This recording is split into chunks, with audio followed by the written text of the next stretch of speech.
дар замони муосир раванди ҷаҳонишавӣ доираи муносибатҳои байналмилалӣ ва майдони равобити фарҳангиро фарроғ намуда, зарурати эҳёи анъанаҳои фарҳанги миллӣ ва беҳдошти асолати онҳоро тақозо менамояд. дар ин росто рушди фарҳанги миллӣ барои таҳаввули муносибатҳои байни давлатӣ дар самти эҳёи ҳунарҳои бадеии халқӣ ва ҳифзи мероси фарҳанги ғайримоддӣ аҳамияти бағоят муҳим дорад. چکن پوشی که باشد سنتی ما، چکن زن می نماید زینتی ما.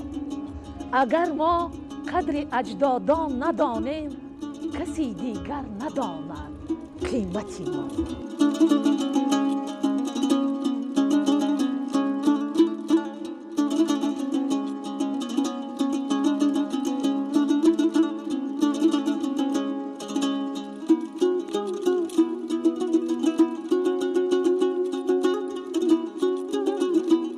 миллати соҳиб фарҳангу соҳиб тамаддун дорои суннатҳои бостонӣ буда, дар масири таърих зиндагии худро бо фарҳангу анъанаҳои мардумӣ таҷассум мекунад.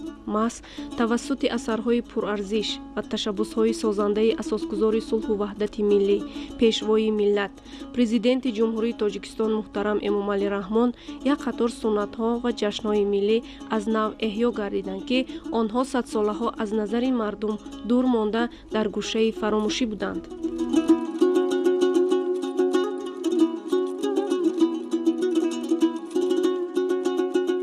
дар ин сол идораи илму фарҳанги созмони милали муттаҳид дар иҷлосияи солонааш дар маврике чакан як намуди гулдузии тоҷикиро ба рӯйхати меросии фарҳангии ғайримоддии башарият шомил кард. ин боиси сарфарозӣ ва ифтихори тамоми мардуми сарбаланду тамаддунофари тоҷику Тоҷикистон мансуб меёбад.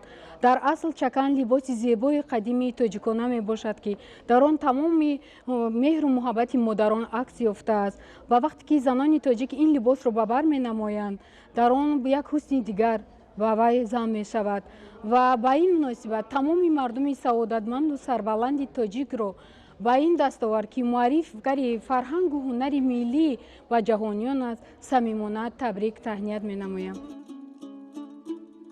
дар шаҳри душанбе чорабинии фарҳангии фароғатӣ таҳти унвони 100 ранги чакан баргузор гардид. чорабинии мазкур бо ибтикори мақомоти иҷроияи ҳокимияти давлатии шаҳри Душанбе ба муносибати эътироф гардидани яке аз намунаҳои рангинтарин ва қадимтарини ҳунарҳои мардумӣ, чакан ҳамчун мероси фарҳанги ғайримоддии башарият гузаронида шуд.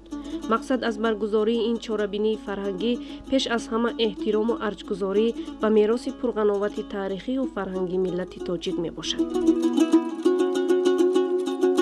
баргузории чунин фестивал боиси хушнудӣ аст. ин фахри миллати тоҷик аст, ки имрӯз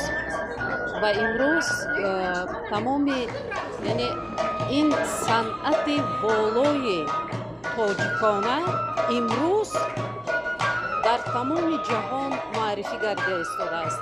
ва бубинед чӣ гуна гулдухтарони зебои тоҷики мо имрӯз мисли як гулғунчае شکوفان گردیدند. ببینید مادران ما چگونه خرسندی دارند و البته همه این با تشبث بی‌واسطه اساسگزار صلح وحدت یعنی پیشوای معظم ما پرزیدنت جمهوری تاجیکستان محترم امامعلی رحمان است.